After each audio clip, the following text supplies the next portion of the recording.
Part 1. You will hear a woman and a man talking about their work at a library. First, you have some time to look at questions 1 to 5.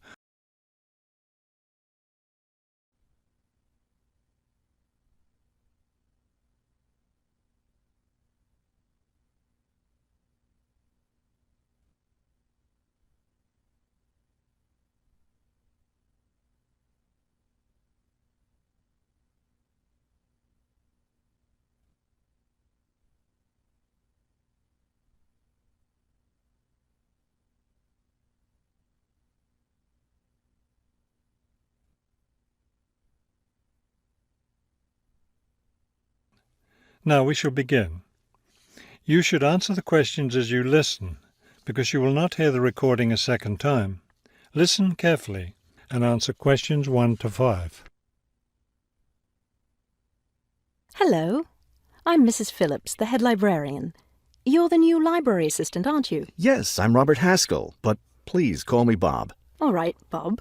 Let me take a few minutes to explain how the library works and what your duties will be.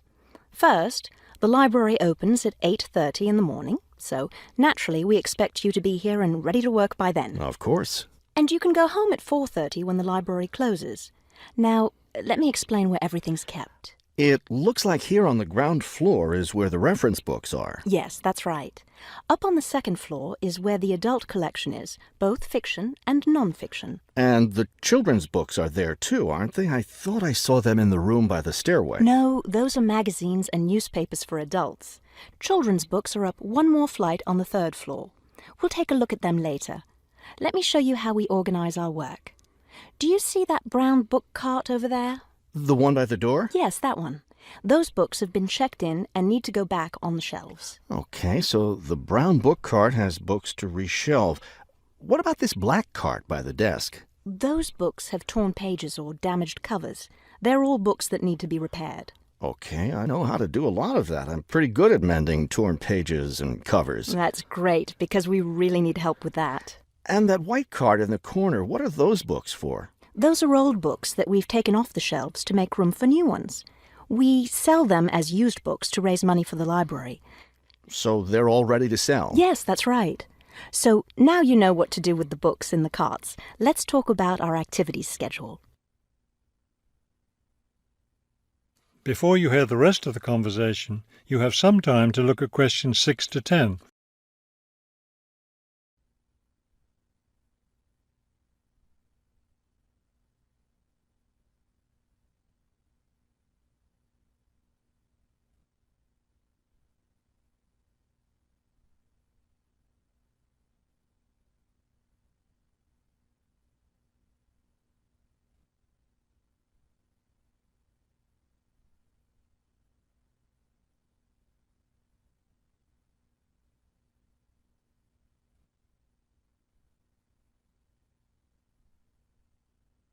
Now listen and answer questions 6 to 10. I understand this library has a number of interesting activities every week. Yes, our activities are quite popular.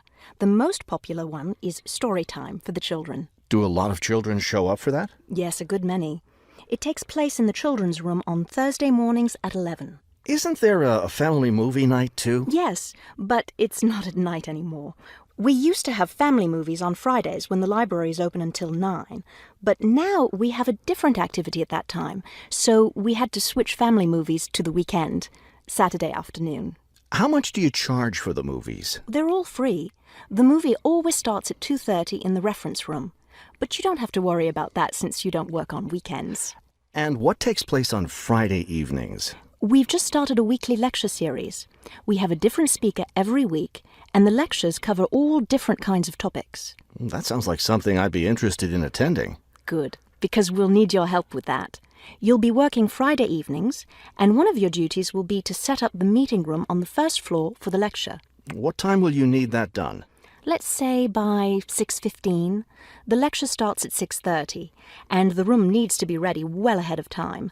A lot of people arrive early. Maybe I should have the room ready by 6? That wouldn't be a bad idea. Okay, why don't I take you upstairs and show you the rest of the collection? That is the end of part 1. You now have half a minute to check your answers.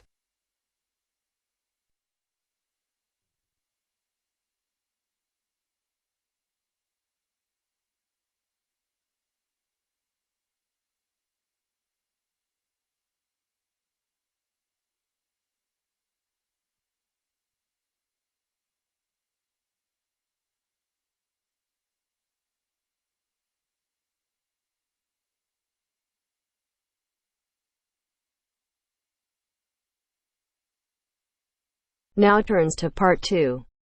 Part 2. You'll hear 3 university students talking about a presentation which one of them has to give. First, you have some time to look at questions 21 to 24.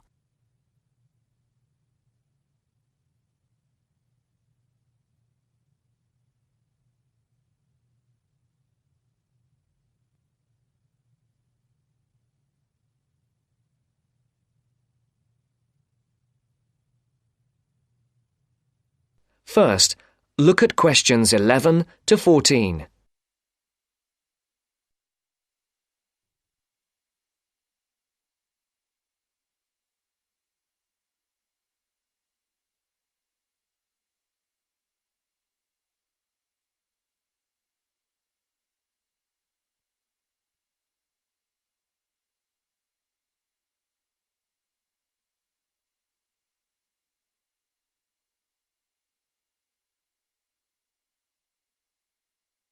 Listen carefully.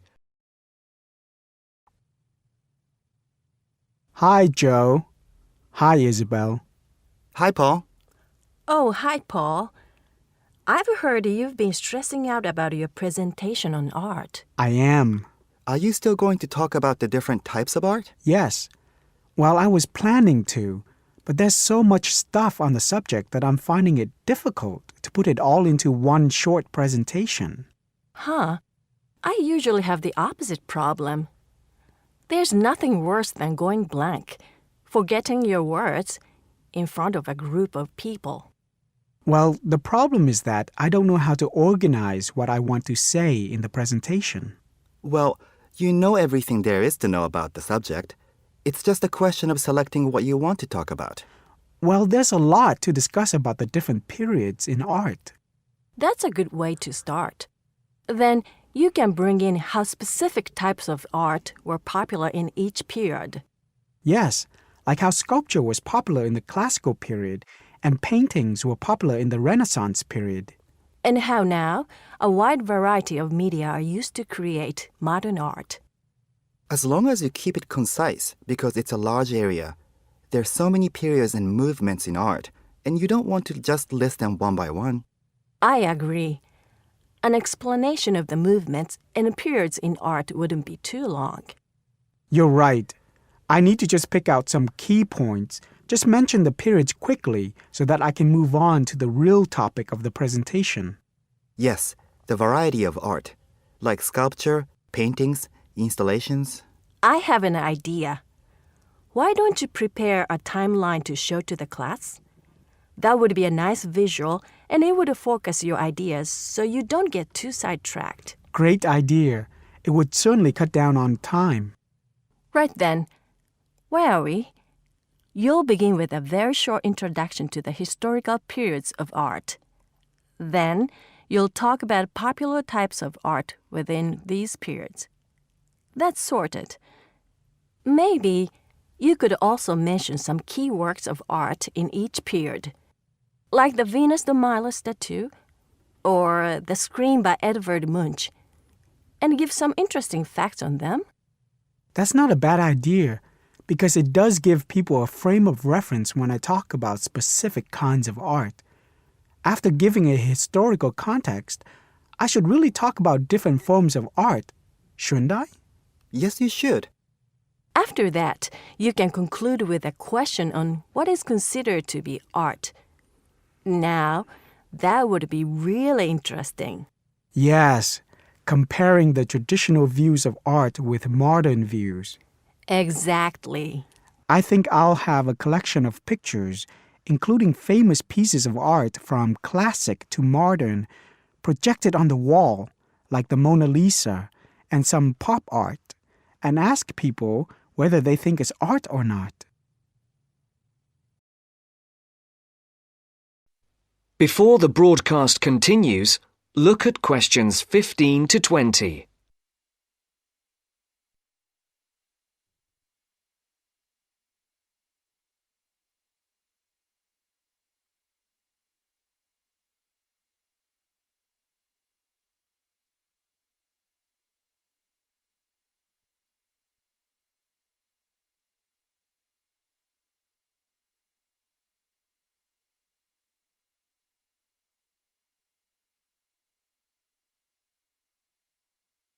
You will now listen to the second part of the talk. Showing some famous works and asking people what art is would certainly lead to discussion in the room. People's appreciation of art is so subjective, and it comes down to taste. That's what I'm hoping for, some disagreement to liven up the presentation.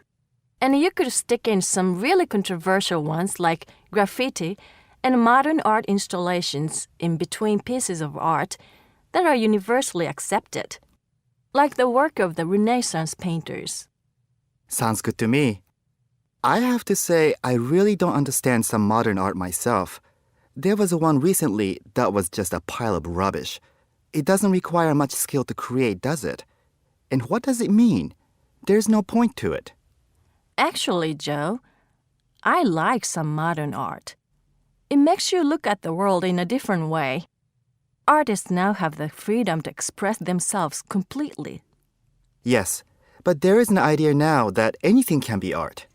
I've heard of paintings being sold for large sums of money, which have been done by small children and animals. Now that's ridiculous. Oh, you could find one of those paintings and put it in your presentation, couldn't you, Paul? That would really be interesting. Well, Paul, what do you think? I like it. Just thinking. I'll need to do some more research to find pictures for the slideshow. Yes, we can help you, can't we, Joe? Of course. If you go to the fine art section of the library, I'm sure you'll find everything you need. Just ask the staff and they'll give you access to a slide bank of hundreds of famous works of art. And if you still can't find what you're looking for, use the library computers to go online. There are lots of images on the internet. Of course, you'll need to use a search engine like Google, but it's dead easy. Thanks, guys. I'm feeling much clearer about the project. Your ideas have been really useful. I think I should end with a quote of some kind by a famous artist. What do you think? That's a good idea. Now let's go to the library and see what they have. That is the end of part 2. You now have half a minute to check your answers.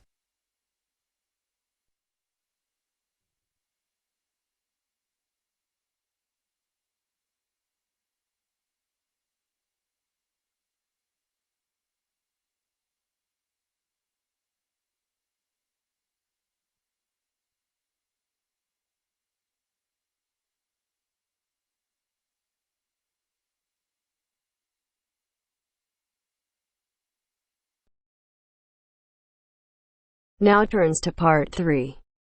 Part 3. You will hear a reporter talking on the radio about old racing cars. First, you have some time to look at questions 21 to 26.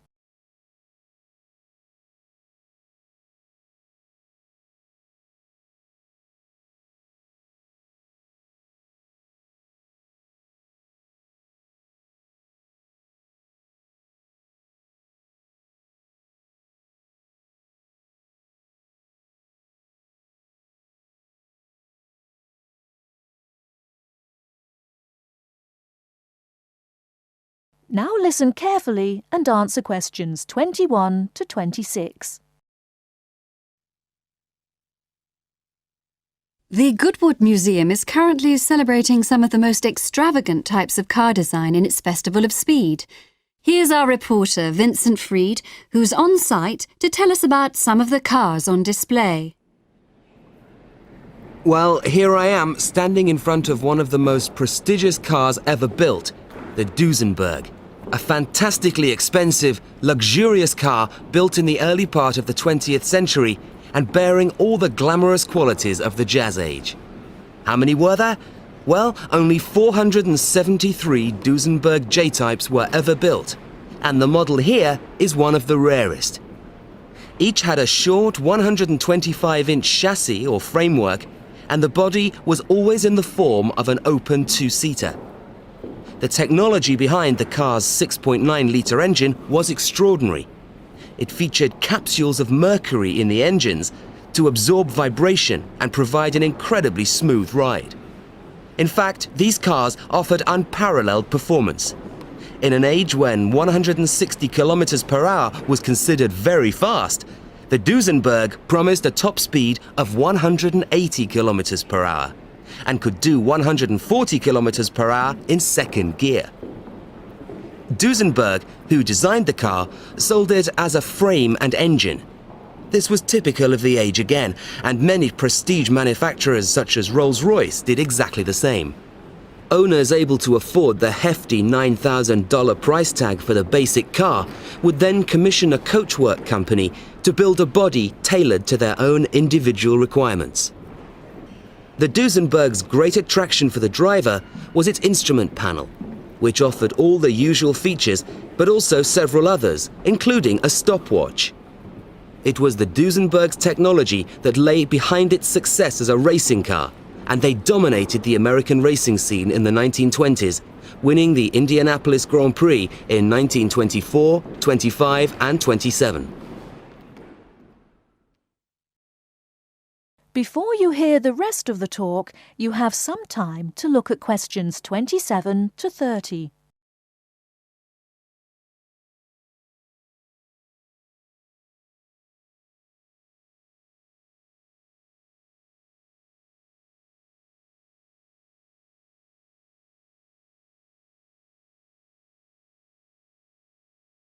Now listen and answer questions 27 to 30.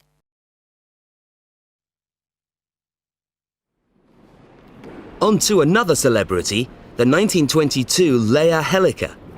Only 30 of these French propeller cars were built, and the model here at Goodwood, which was the fourth to be made, is thought to be the only surviving example still capable of running. The brains behind this car was Marcel Leia, who was an aviation pioneer first and foremost, and the influence of flying is quite apparent in the car. The Leia very strongly resembles a light aircraft with its front propeller, but in this case, it's minus any wings, of course. It's quite odd to think that this car was whirring through France just as the Duesenberg was blasting down roads at 160 kilometers per hour across the Atlantic. The Leias were used regularly in France in the 1920s and were even produced in saloon and van form, as well as two-seater. The Leia matched its propeller drive with its equally bizarre steering, which used the rear rather than the front wheels. But despite looking rather frail, it was a tough machine. In fact, when troops tried to steal it during the Second World War, the car's baffling design was clearly beyond the would-be thieves, and it ended up being driven into a tree, breaking the propeller. And now for the Firebird. This extraordinary car was first... That is the end of part 3. You now have half a minute to check your answers.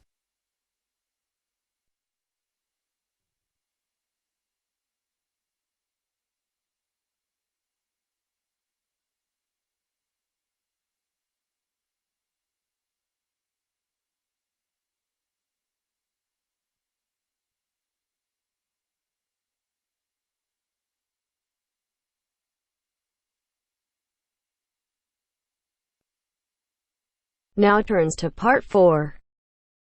Part 4. You'll hear a man giving a lecture on nuclear fusion. First, you have some time to look at questions 31 to 33.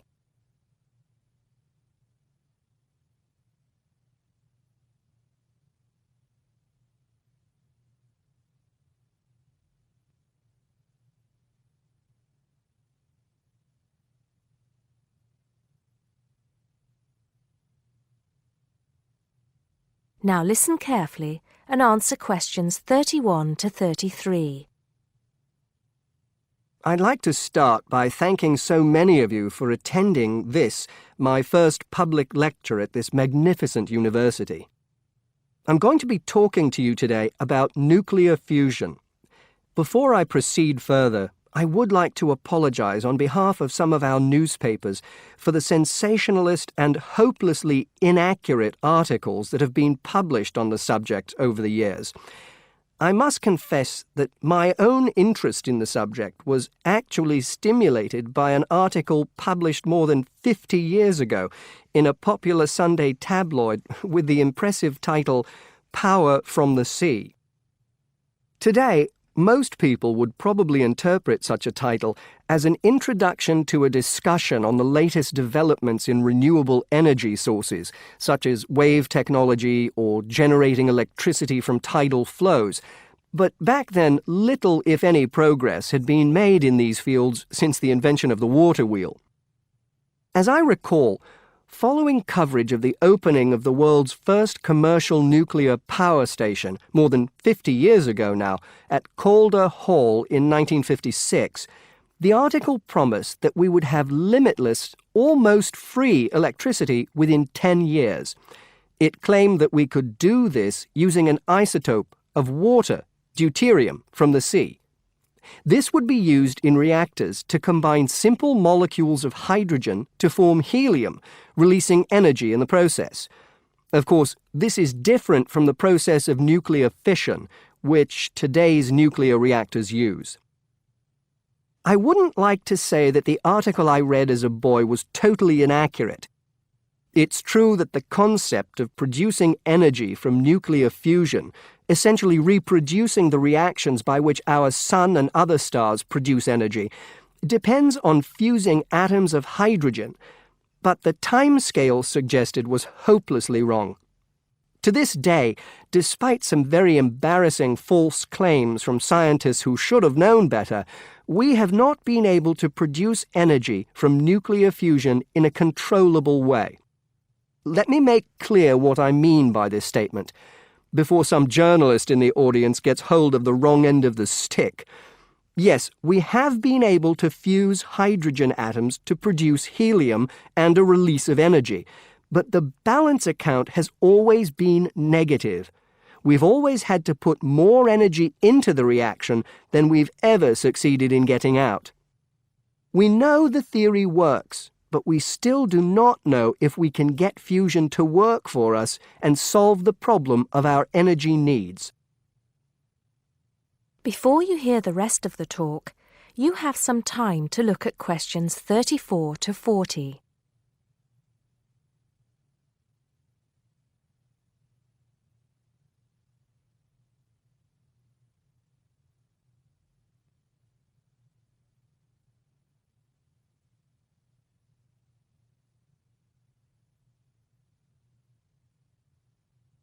Now listen and answer questions 34 to 40. Here, I will briefly explain these problems before going on to give you a summary of the innovative ways being tested to overcome them. First of all, we have to try to understand the incredible physical conditions that exist inside a natural nuclear fusion reactor, such as the Sun. To start with, we have to create temperatures never experienced on our planet. Indeed, if we had experienced the temperatures required, then our planet would never have formed. We have to generate temperatures of at least 100 million degrees Celsius in a carefully controlled environment before we can even hope to produce a fusion reaction. The problems are immense, but it can be done. Many of you will know that you can put your hand into a very hot oven and not get burnt, provided you do not touch any of the surfaces. I won't go into the reasons for this phenomenon here, but we are applying roughly the same principles in designs for fusion reactors. I think I can promise you that the heat will be confined to a very small area. The other major problem we have to find a solution to is pressure. The pressures in a massive body like the Sun are vast, And this is what brings the hydrogen atoms into such close proximity to one another that they fuse into helium. We may not have to achieve the same pressures in a fusion reactor, but even so, it is a huge technological problem. What, then, makes me hopeful about the future of energy from nuclear fusion? Perhaps surprisingly, it is developments in laser technology. We can now use lasers to control the nuclear fuel pellets so that they remain suspended inside the reactor without touching the sides. Remember that these pellets are quite small, and because they contain atoms of deuterium and tritium, the two isotopic forms of hydrogen that can be used in these reactions, they are quite light. The lasers will also compress the fuel pellet to raise the pressure to that required to initiate the fusion reaction. Another, far more powerful laser will be used to heat the fuel pellet to the temperature required. This laser, if you like, will act as the trigger to start the reaction. Once started, it is hoped that the reaction will produce enough energy to maintain itself, and also that it will produce a surplus in the form of heat that can be used to produce the steam needed to drive turbines in order to generate the electricity the world needs. To give you some idea of how much energy we can produce, it has been calculated that just 1 kilogram of fusion fuel is capable of producing the same amount of energy as 10,000 tons of fossil fuel. I think you would agree that such an objective is worth working towards. I believe, and I am not alone in this, that nuclear fusion could supply the world's energy needs for centuries to come.